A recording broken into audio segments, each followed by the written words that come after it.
Avec quelle politique pourriez-vous passer le réveillon de Noël? Eh oui, Joker. Mais c'est plutôt les réponses des Français qui vont t'intéresser.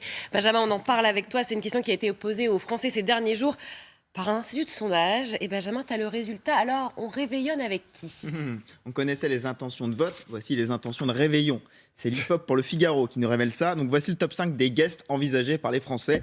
Alors c'est assez divisé. Alors Emmanuel Macron arrive en tête, vous êtes 17% à le tolérer autour de votre table.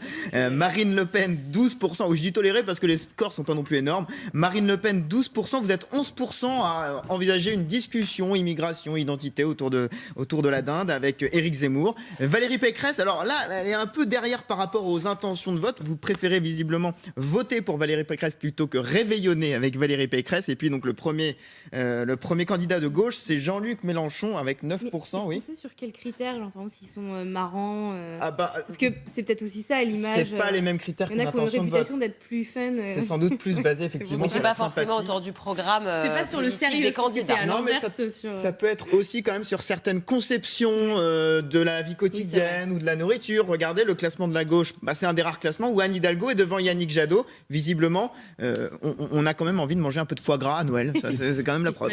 Exactement. Et on passe le réveillon avec les non-vaccinés aussi ou pas? Ça divise. Attention. Sondage est là pour nos confrères de l'Express. 20% refuseraient catégoriquement de passer Noël avec une personne vaccinée. 29% seraient un petit peu gênés. Et 36% aucun problème. Donc si tu additionnes 20 plus 29, ça fait quand même quasiment un Français sur deux qui n'est pas très à l'aise avec l'idée de passer Noël avec une personne non vaccinée. Donc soit tu parles politique, soit tu parles vaccination. Mais quoi qu'il arrive, ça surtout pas éducation.